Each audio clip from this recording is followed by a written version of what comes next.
Okay.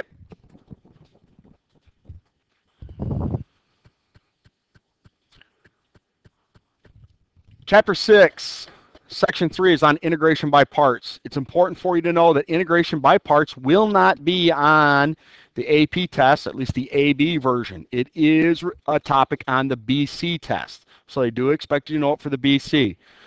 The reason why I'm going over this is that when you take a Calculus 2 class at almost any university, what I'm hearing back from students over the last 5 or 6 years is that this is a topic that they still expect you to know when you walk in to a Calculus 2 class. There were 1 or 2 years that I did not teach it when the very first few years that they took it off the syllabus for the AP, and students came back and emphatically said this is one topic that they still expect us to know. So I think it's worth it to do it. There's some years I say, should I just do it after the AP test? It could be one of those topics that we discuss when the AP test is over. But I think it's good. The BC people see it, and then it just fits. This is the best place where it fits in. I'm always a little bit hesitant because it's very important for you to know it is not a topic on the AP test, on the AB. Don't try to integrate something by using integration by parts. If there's an integral on there that you think, oh, this looks like an integration by parts, I assure you it will be a calculator problem. Use your calculator to find that definite integral, not an integration by parts. Okay? So just refrain from trying to do any problems. Now, some of the old problems that we look at, it may pop up occasionally because it was on the test years ago. But I think it's probably been 7, 8, 9 years now that it's been taken off. So you won't run into too many of those because we look at the more recent material. Okay? But it could pop up on something of that nature.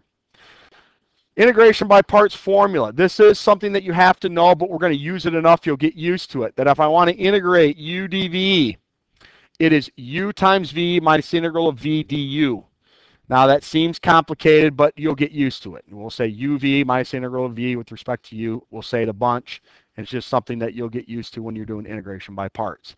On the actual test, there's 3 integration by parts problems that I put on the test. I pretty much tell you the numbers that they're going to be so that you know when they're coming. You don't have to be overly worked up about when do I use integration by parts, when don't I.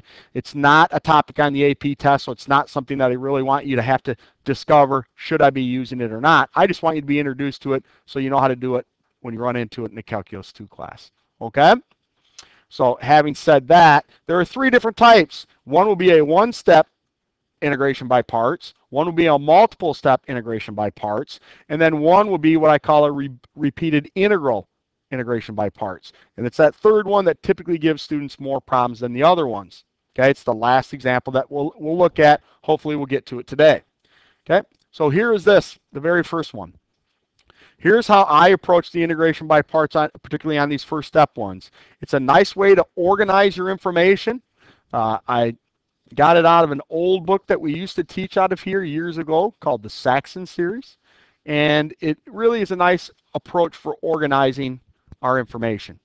And we just make a 4-corner box. And in the top left corner, we're going to set u equal to one of the pieces of this integral that we're trying to find. And in the bottom right, we're going to set dv equal to another piece that we're trying to find. In this particular example, I'm going to set u equal to x, and I'm going to set dv equal to the sine of x, dx. There are a number of this sometimes can be the most difficult part of integration by parts. What do we set u equal to? What do we set dv equal to? There's a number of different little catchphrases that I've heard over the years that could help. One is to say that we want to set dv equal to the most complicated part that's easily integrable. Tough to say, but a nice little thing to think about. We want it to be something that we can integrate, but we also want it to be something that's a little bit involved.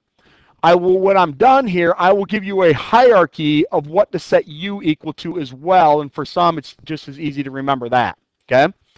In other words, when we're trying to pick what we're going to set u equal to, I'll give you, if it's this, yeah, make u equal that. If it's it, okay? So I'll give you a nice little hierarchy when we're done. Bottom line is, when we're doing integration by parts, you differentiate to get down.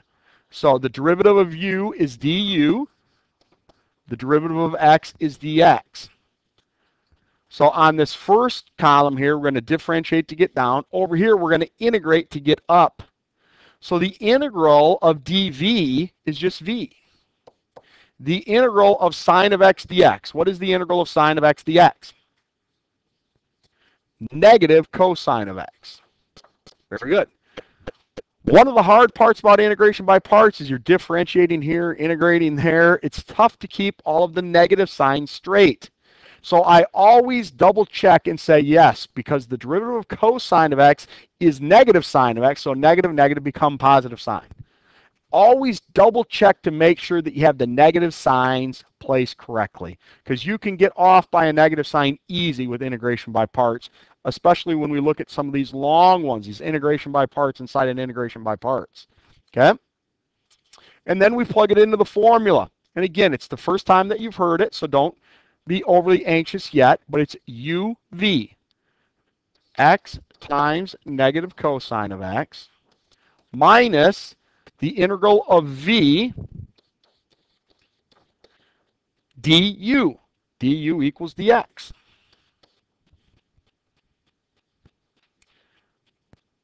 Remember, this is a multiplication, so it's negative x cosine of x.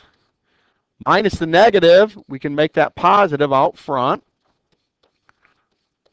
So minus the negative, pull the negative sign out. And what is the integral of cosine of x? On the count of three. 1, 2, 3. Sine of x. So this is negative x cosine of x plus sine of x plus an arbitrary constant. There it is.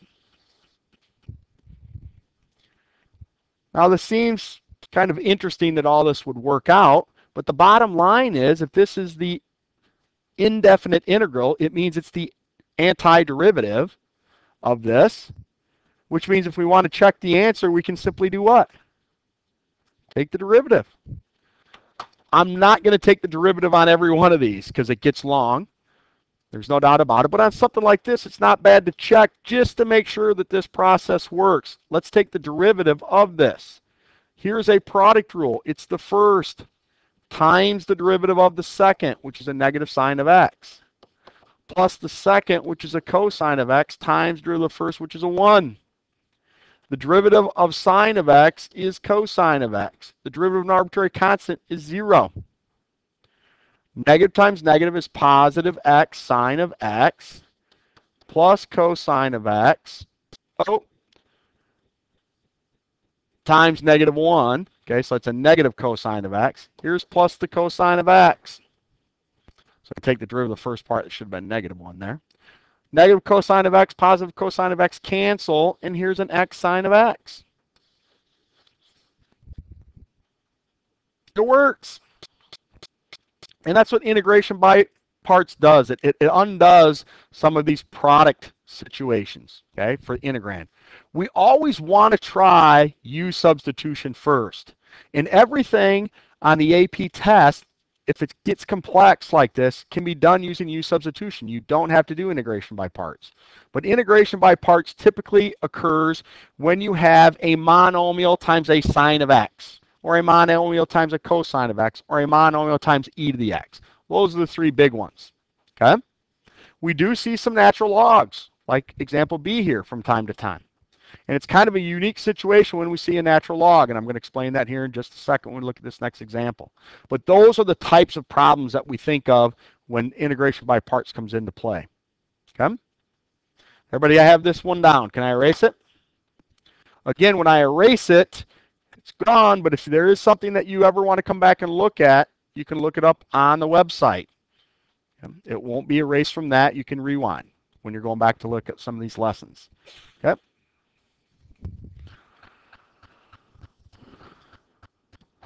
We have to have a little sidebar discussion here, and I'm going to put it right here so it's on the lesson if you want to go back and look at it. And before we do B, because we have this natural log in here, way back when we took a derivative, way back at the beginning of the year, and when we took the derivative, we ended up with the natural log of x. And I said, remember this, because eventually we're going to do the antiderivative of the natural log. We're going to do the integral of the natural log.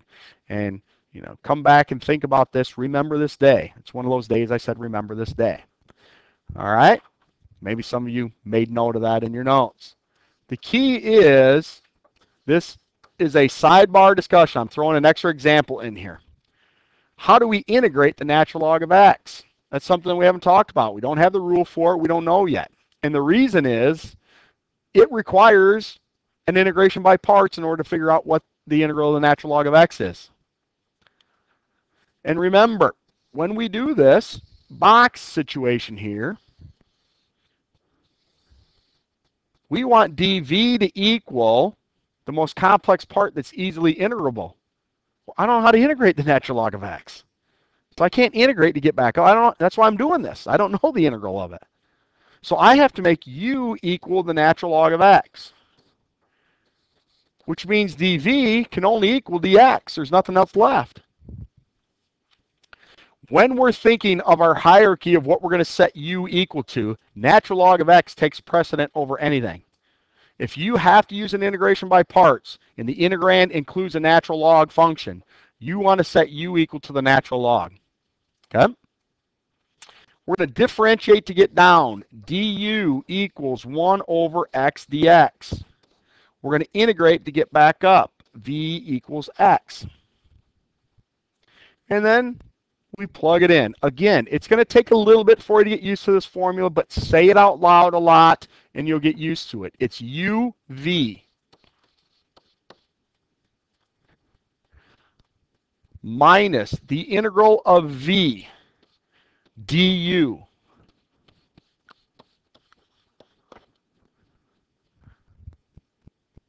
And look what happens. We get a nice situation right here. The x's cancel.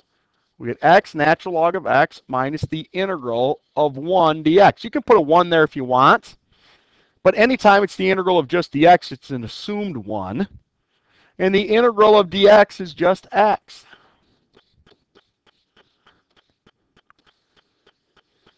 That is the integral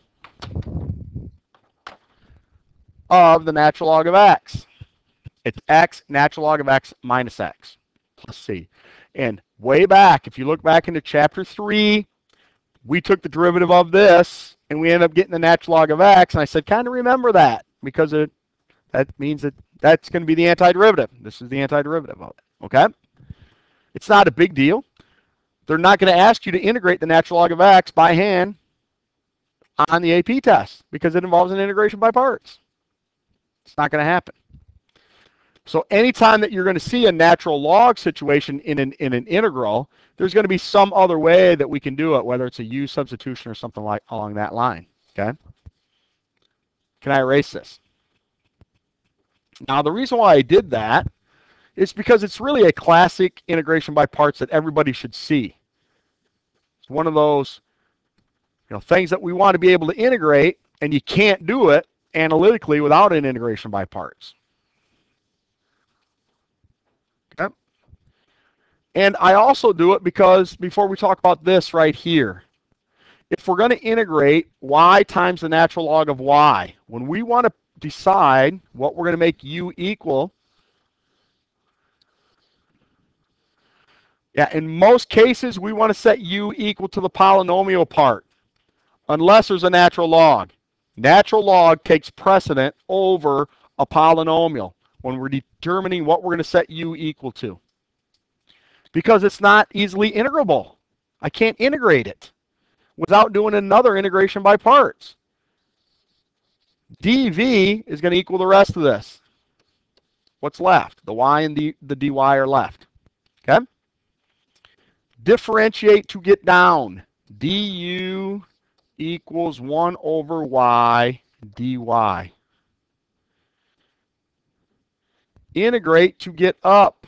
V equals y squared over 2. Then we just plug it in the formula. Again, it's third time now, but you're going to hear it even a bunch more before we're done. uv. Now, it's nice when you do the uv if you can kind of organize it right away. In other words, it's uv, but I'm going to write it as 1/2 y squared times the natural log of y. Okay? I'm going to write it in a nice form.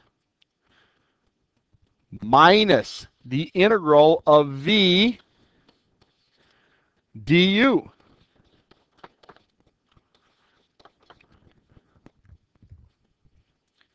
Cancel.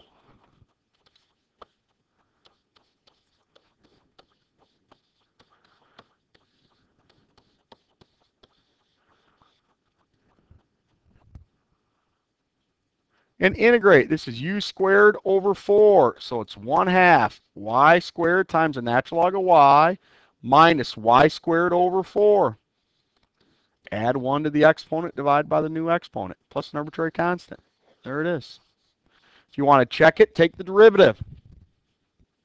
It's a product rule on this front half. You're almost always going to get a product rule on the front half when you do the derivative because of the UV part. We're multiplying. Okay, questions on that? You got it? Can I move on to example number 2?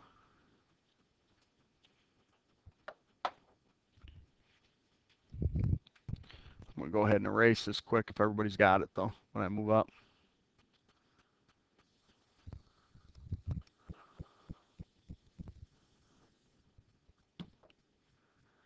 Oh, why it leaves that last little bit there. Okay.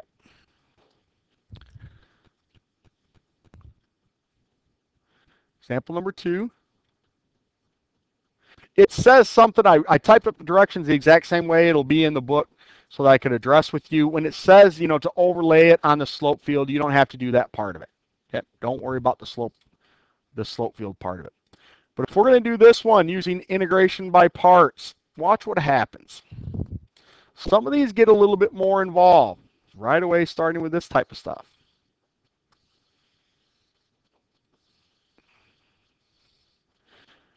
Again, if we have a natural log, that's going to be first choice. Second choice will be polynomial. So if you do want to kind of write this hierarchy down, you can. First choice, natural log. Second choice, polynomial. Third choice typically is trig. And then the fourth choice is an exponential. Okay? So u here is going to equal x. dv is going to equal secant squared of x dx. Again, we want dv to be equal something that's a little bit more complicated, but that's easily integrable. And secant squared is easily integrable. Differentiate to get down. du equals dx. Integrate to get up. V equals, the integral of secant squared is tangent of x. Now we plug it in. uv, x tan of x, minus the integral of v du. This is kind of a classic integration by parts that comes after you see a couple things because it involves a little bit more complexity now on this integral that's left. As a matter of fact, to integrate the tangent of x, what do we have to do to get the integral of the tangent of x?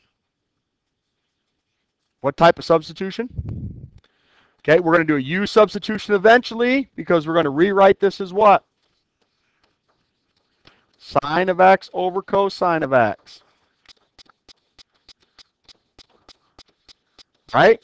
Does everybody agree? This is how we did it. To integrate tangent of x or cotangent of x, it takes a quotient identity substitution, and then we have to do a u substitution in order to get this. So sometimes you'll be left with an integral that's still going to require you to use a u substitution to get that integral. Like this case right here. If we set u equal to the cosine of x, we always set it equal to the bottom. Not always, but typically set it equal to the bottom in a situation like this. Du is going to equal negative sine of x dx. I don't want the negative sign. Get it to the other side.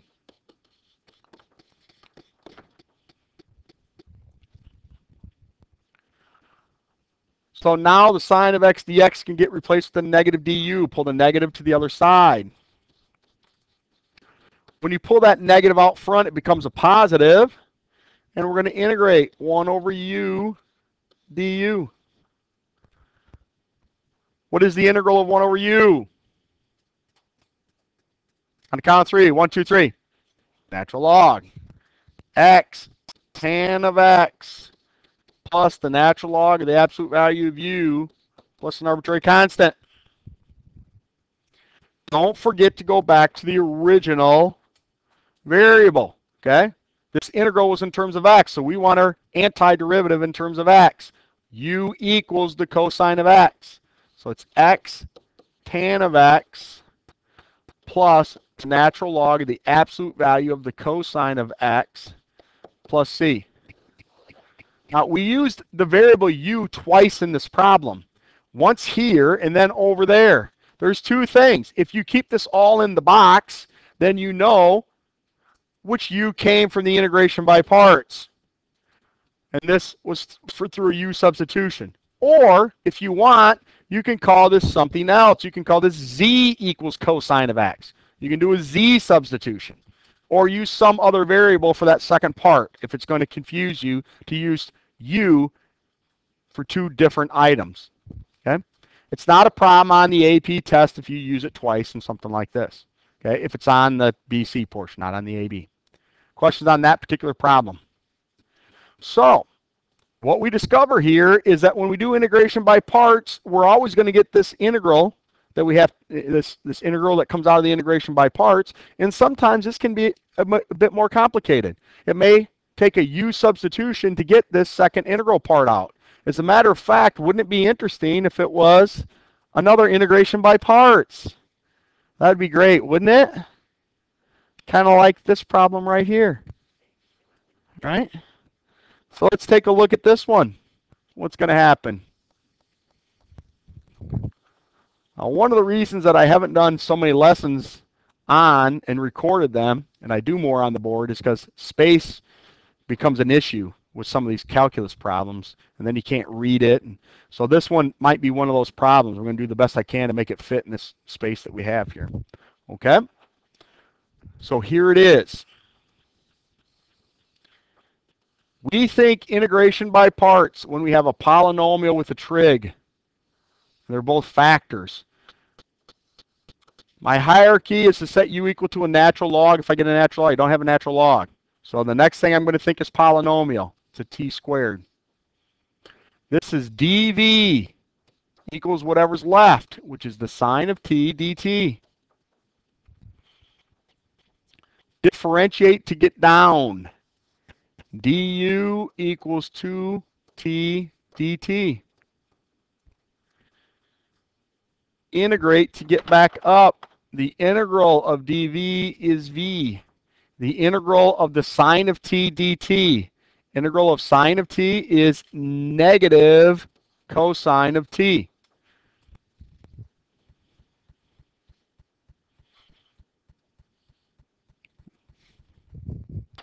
Plug it into our formula.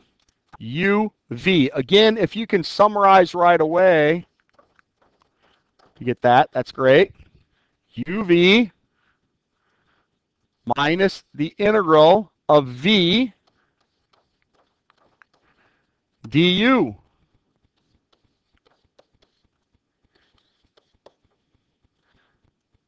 I want to put parentheses around that as well.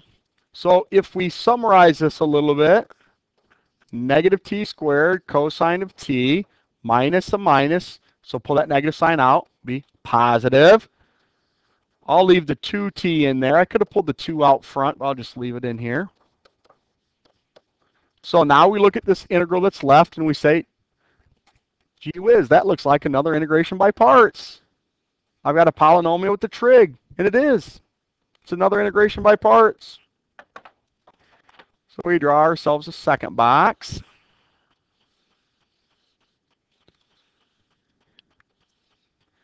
And we say u equals 2t, dv equals cosine of t dt. Differentiate to get down. du equals 2 dt. Integrate to get up. The integral of cosine of t is positive sine of t because the derivative of sine is cosine. Got to be careful of those. When does the negative tag come along? When doesn't it? Okay, this is just the sine of t. Don't forget about this first part here. That's still in there. But this is uv, 2t times the sine of t, minus the integral of v du, which is a 2. I'll put it out front here. Here's the dt. But now this is a nice, easy integral. The integral of sine of t is negative cosine of t, because the derivative of cosine is negative sine. Negative, negative become positive. So that's going to be this. Here's going to be the final answer. I'll do it in black here. Negative t squared cosine of t plus 2t sine of t. The integral of sine is negative cosine. Negative, negative become positive. So positive 2 cosine of t plus an arbitrary constant. If you'd like, you can check to make sure this is right. Just take the derivative. It's a product rule.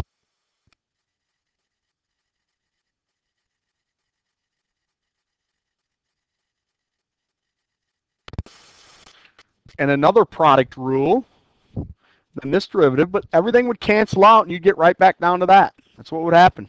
Okay? So it is a nice little problem there.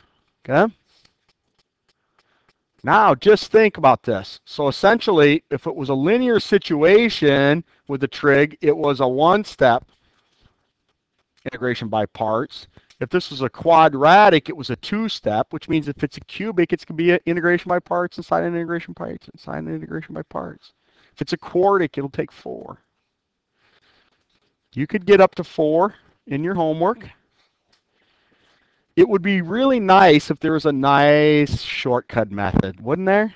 Wouldn't it be nice? What do you think? Should we talk about a shortcut? Or let's just do it the long way? I'm going to be honest. I had never seen the shortcut method until this book. So I talked to Mr. Harshbarger, who you all know. Okay, taught calculus here for a long time, and said, you ever seen this tabular method stuff? I've never seen this before. He had never seen it either. He taught calculus here for 15, 20 years. So this is something that's probably been around forever, but for whatever reason has not been taught in most Calculus 1 books. And I'm going to show it to you because I think it's really neat and it can be helpful. Okay. So something that just ran across, and I actually ran across it when I was tutoring for a school that didn't go, for a student who didn't go to school here. And it's called the tabular method. And here's how it works. It's only for polynomials. This tabular method only works for polynomials. So the polynomial is always going to be on the left. And we differentiate this polynomial down to 0. So this is 2t, this is 2, and this is 0. And you got to write the 0 down. We don't end up using the 0, but we need to have that space there. Okay? Then you take the other piece and you put it over here. We don't even put the dt with it. We just take the other part that's there. It's typically going to be a sine, a cosine, an e to the x, something like that. And the key is, though, that you can't forget when you do the tabular method, you have to integrate this second piece, because that's really the part that we would be integrating if we were doing the box method. So you have to integrate this. The integral of sine of t is negative cosine of t. And the integral of cosine of t is sine of t, so this is just negative sine of t. And the integral of sine is negative cosine of t, negative, negative, positive. So what I suggest is once you get down to the bottom, differentiate to make sure it is true, right? Derivative of cosine is negative sine. Derivative of sine is just cosine, so that's negative cosine. Derivative of cosine is negative sine, so that's all good, right? But you have to remember to integrate down the second column when you're doing tabular method. And then we connect diagonally. And we have alternating signs, always starting with a positive. So this is positive, negative, positive. So when we multiply here, we're going to get negative t squared cosine of t. When we multiply here, negative negative become positive 2t sine of t. And when we multiply here, we get plus 2 cosine of t plus an arbitrary constant, and voila. Pretty cool, huh? It's really nice, particularly when you get cubics or quartics. It has to be a polynomial that differentiates down to 0, and then you got to be able to integrate this part over here to use a tabular method. Okay? But there certainly are some in your homework that are going to be tabular method problems. Here's essentially what I say. You still have to know the box method, because the last problem that we do, the most complicated type, I think it's a lot easier to keep track of everything if you use a box method, and we got to do it twice. So you do have to know how to do the box method. So here's what I generally say, okay? If it is a polynomial with a trig function or e to the x, and this is a linear situation, use the box method. It's a one-step, okay? Show me that you know the box method. Once you get to a quadratic or higher, feel free to use the tabular method, okay? So that you don't have to do this integration by parts inside the integration by parts inside the integration by parts, okay? We will have to do that for the last type, which I cleverly call the repeated integral type, because the integral repeats itself. I know. I come up with these names. It's just amazing, okay? And we'll look at that one probably tomorrow, because I doubt if we'll get to it. We are going to try to get these two done right here, though. Here's one of the second part that's tough about tabular method. As soon as people see any polynomial, they want to try to make a tabular method work. Tabular method does not apply here, because we have the natural log of x. And our hierarchy says, when I'm determining what u is going to equal, the natural log of x takes precedent over a polynomial. So u is going to equal the natural log of x. So be careful of the polynomial, the higher polynomial with a natural log. It's a box method, because u is going to equal the natural log. dv is going to equal the polynomial. And it should be easy for you to remember, because we cannot easily integrate natural log of x, right? It takes a separate integration by parts to do it. That's why we want to set u equal to the natural log if it appears in one of these problems. du equals 1 over x dx. Integrate v equals x to the 4th over 4. uv, natural log of x times, and again, you know, I'm going to pull a 1/4 out front, and, you know, x to the 4th maybe. I'm even going to rearrange this. I might as well do it right now. Erase it and do it, okay? The more you can summarize right away. So as I do this, I'm going to go 1/4 x to the 4th times the natural log of x. It's still uv, but I've already arranged it in a nice order. Subtract v du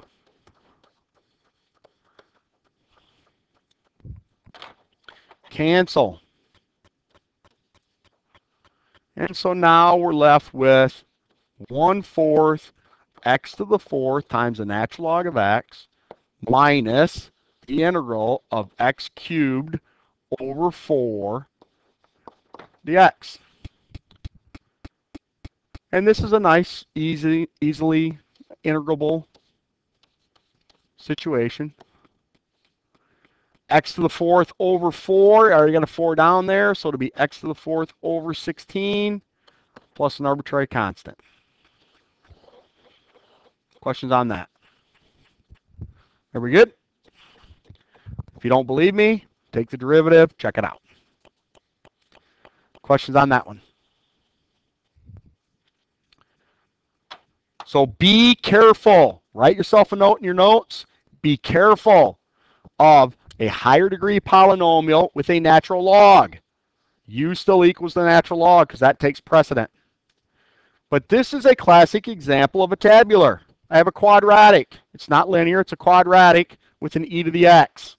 We like e to the x's in our integration by parts. It's better than the sign stuff because they have alternating signs. Which one's negative? Which one's positive? Got to think about all that. The integral of e to the x can't get any better than that, can it? E to the x, e to the x, e to the x. Okay? So tabular method here works well. Polynomial here, e to the x works here. But the e to the x ones can kind of mess us up because it's whether we differentiate or integrate, it's e to the x, right? Remember, we're integrating down the second column. Differentiate down the first column. Integrate down the second column. And this is where it can be confusing for students when they look back. I'm integrating to get e to the x. Yeah, I know the derivative is e to the x as well, but remember we're integrating down the second column. Connect diagonally. Plus, minus, plus. And so we're going to get e to the x times x squared minus 5x. And this is actually going to be a subtract. Subtract e to the x times 2x minus 5. This is going to be a plus 2e to the x, plus an arbitrary constant. I do want you to distribute this out because we do get like terms that will reduce. So we're going to get x squared e to the x minus 5x e to the x minus 2x e to the x plus 5 e to the x plus 2 e to the x. And so when we combine like terms, we're going to get x squared e to the x minus 7x e to the x plus 7e to the x.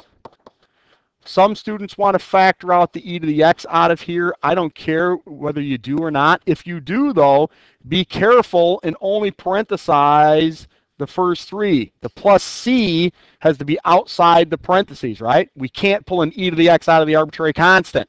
So don't leave the arbitrary constant inside the parentheses. I would just leave it like this and not factor out the e to the x. Questions on this problem? Yes. Tabular method when it's a quadratic or higher, quadratic, cubic, quartic, degree 5, with an e to the x, a sine of x, a cosine of x. Okay? That's when we'll do